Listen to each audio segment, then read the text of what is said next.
Good morning. मैं हूं आपका दोस्त Madan Singh. Actually what has happened is कि Indian forest policy has gone into डोल्ड्रम्स।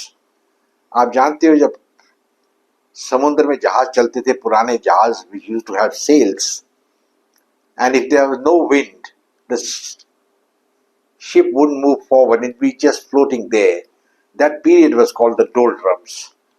So Indian policy is now in doldrums because it's neither moving forward nor backward.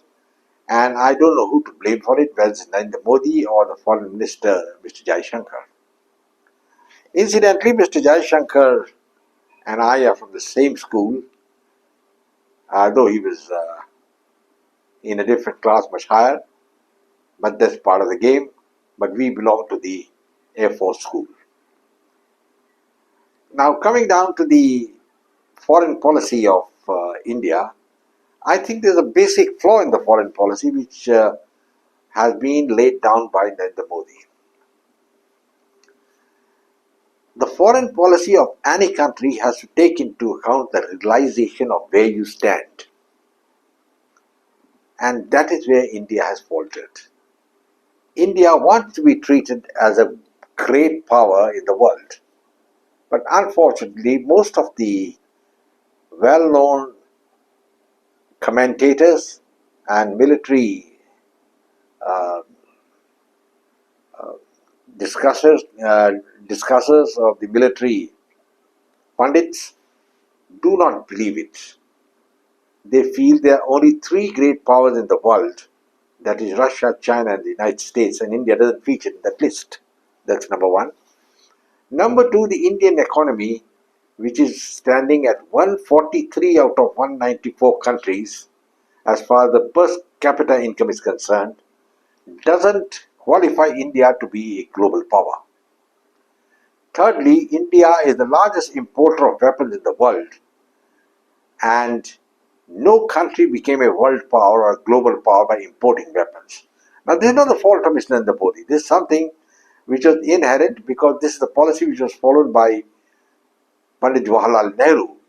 And if anything has to be, any blame has to be put, it has to be put at the feet of Jawaharlal Nehru.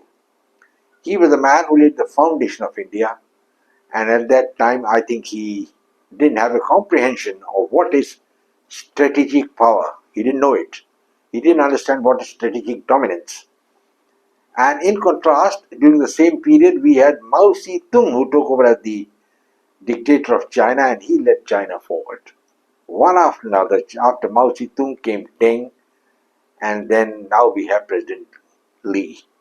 So it's a different world, ball game. Well, we had Nehru for a long time, and people didn't learn from Nehru even after he went away. We carried on the vociferous tendencies in India.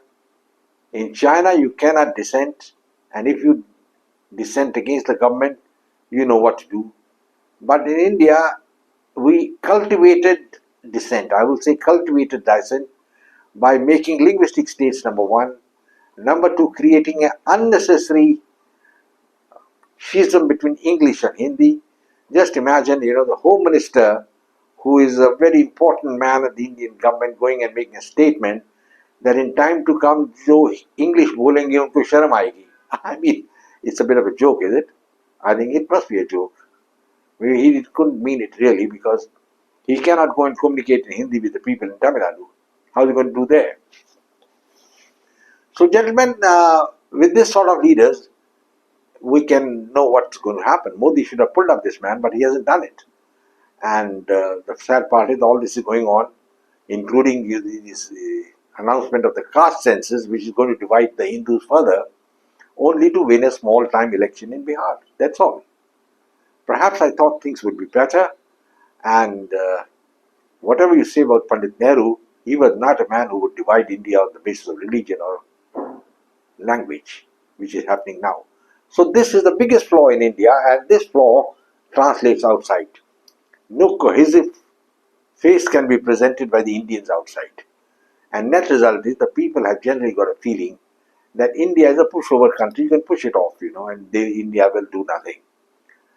And that is, in a way, it's a fact. Pakistan, for example, is supposed to be India's enemy. But India has not been able to defeat Pakistan in 5 wars. When I say defeat, means defeat, that is decisively decimate Pakistan. So much so that I don't recollect in any battle with Pakistan that we could even capture Lahore or Sialkot, which are just about 20 miles from the border. Always the war on the Western Front has ended in a stalemate, and Pakistan will say we are taking 10 square miles, India will say we are taking 15 square miles, we captured so many prisoners and all, but it's been a stalemate all the time. And now again, in the last war which took place, I would say it's a war, you can call it a war or a skirmish or whatever it is, there is a lot of talk by the Indians that we won the battle. I think victory means two things. One is, you have achieved the political aim. Have you achieved it with this battle? No. The political aim was to teach a lesson to Pakistan not to indulge in such terroristic activities again. Number one. Number two, show to Pakistan that India is a very powerful nation and we can do anything and we will sort you out. Net result is, globally India became isolated. Not a single country other than Israel supported India. And there are so many champions now who are championing the cause of Iran in the battle with Israel. Iran never supported India or Kashmir, and at one stage they even made statements that the Indian Muslims are being exploited, made to suffer, and they've also made a statement that in Kashmir, India is committing atrocities. I don't know how anybody in his right mind can say that we should side with Iran. There are people like that. That is, the fifth columnists in India. I won't name them. You know all of them. And then there are people who talk all nonsense that India should be friends with Pakistan, India should be friends with Bangladesh and all that, not realizing the reality that these countries are dominated by religion. But I will fault Mr. Modi at least on the Bangladesh count and the Nepal count. He's allowed Bangladesh to slip out of the Indian grasp. And despite the fact that Donald Trump in the last meeting with Modi on his visit there had said that he has left the problem of Bangladesh to Modi, and that was the time for Modi to act, restore Hasina back to power. In fact, Indian intelligence failed woefully. They didn't know that an plan is being hatched by Biden and the deep state to throw Hasina out. That was the time when the insurrection or the resolution of the so-called agitation started. Modi needed to intervene and restore order and keep Hasina there. He didn't do it. And net result is, India is now facing a terrible triumvirate of enemies, that is China, Pakistan and Bangladesh. Now China is an enigma. China is now considering itself to be the greatest power in Asia and the second greatest power in the world. Obviously, they don't want to give any deference to the Indians, who have in any case already surrendered on the northern front. During the time of Nehru, Aksai Chin was handed over to China without a bullet being fired, and in addition the Chinese were given a lot of more territory right up to the time of Manmohan Singh and even Modi. They took a lot of territory in the Galwan area, which I don't think has been given back. And this, call it salami slicing, slowly keep on taking Indian territory, because they do not recognize the LOC, that is the line of control. They only recognize the line of actual control. But again, I will say, who's to blame for this? Who's to blame for it? I think the Indian leadership, and that is Pandit Jawaharlal Nehru is the culprit. In 1961, I think, Zhou Enlai came to Delhi. He spent 7 days in Delhi, and he discussed the matter with Govind Vallabh Pant, who was the Home Minister, and Morarji Desai, and so many other people, including Nehru. He came with a proposal. He was very keen to get this proposal to be approved. And the proposal was that China would recognize the McMahon line of the Eastern Front, Eastern border, and India would recognize Aksai Chin as part of China, because Aksai Chin has never been an administrative part of India for centuries, and even during the British time it was like a no man's land. But unfortunately, Nehru did not see reason, and that led to the 62 war, and the time came when he couldn't show his face out of Delhi. He couldn't go abroad, he was just sitting quietly inside, totally shamed and ashamed of what policy he had followed against China. Now that thing continued, but there was no attempt by India at any stage to match China. India was always thinking of matching it with Pakistan. Now Pakistan is one-fifth the size of India. Why should you think of matching yourself with Pakistan all the time? The idea should have been to match China. But right up to 87, 88, I think India was China going a little close to each other, and then suddenly China's economy bludgeoned. It went up, it burgeoned, they became the second largest economy with almost $20 trillion at GDP, and more important is the per capita income, which went up 6 times that of India, almost to $14,000 per annum. The Chinese lifted themselves out of poverty, improved the health of their nations, of the people, and this is to be seen in the 100 gold medals plus which they win in the Olympics. And India winning gold medals in Olympics? Zero. Because the national health is poor. Anyway, these are all points for discussion. The foreign policy of India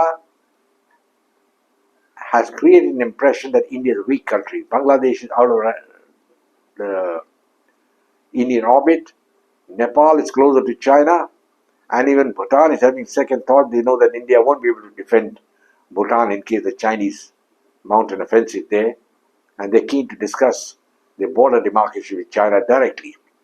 Pakistan, of course, doesn't consider India anything at all. It seems they are better than India, though their economy is in dire straits. But then they're kept afloat by people like Donald Trump, the World Bank, and the Chinese. And India, unfortunately, had an ally in Russia. In the 71 war, Russia had been cultivated by Indira Gandhi, and she signed the Defense Pact.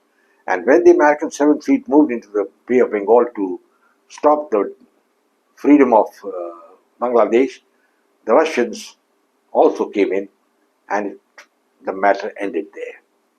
Now Russia is out of the Indian orbit. Russia is not happy with the way Indians are going around. Basically, the Indian policy has been to please the Americans. But America doesn't want India for whatever reason, I don't know. And maybe I know it because I'll state it here.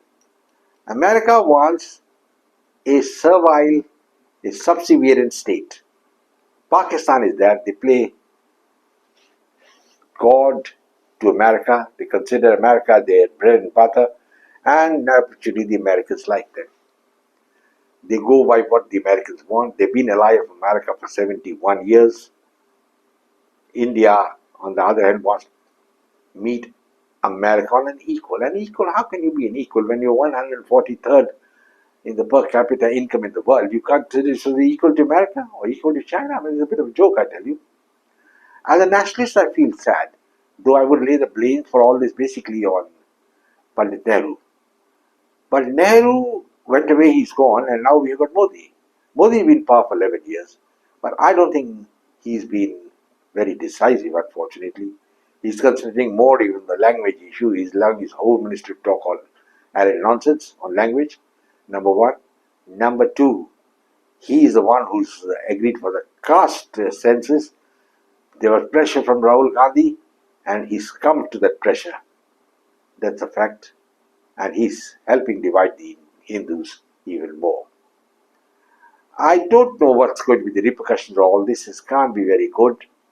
Maybe 30, 40 years down the line, when I'm not there, the fruits will come out. Even Modi will not be there at that time. And then the fruits will come out. The plants will bear fruits, and the buds will open. And I don't know what's going to happen. I can't make any statement now.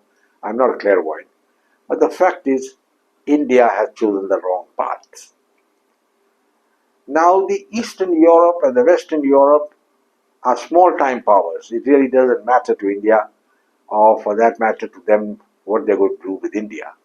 India is now isolated, to be very frank. India was thinking that Southeast Asia is their backyard, but they've been replaced there by China.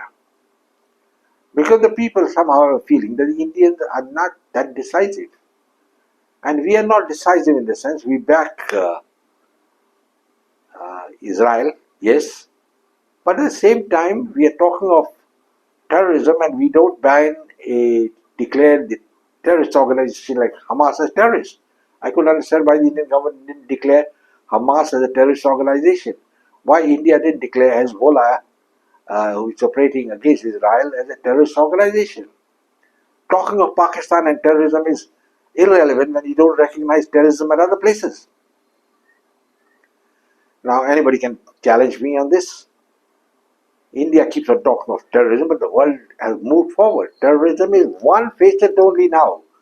To say that only terrorism will be done, and this last 4 day war which took place, it was probably to end the terrorist actions, but India did a mistake. I've said it repeatedly.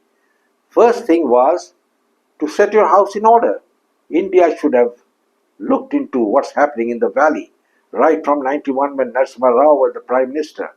What was he doing sitting on his haunches when the Hindus were being driven out of the valley? What did he do? 200,000 Hindus were sent out.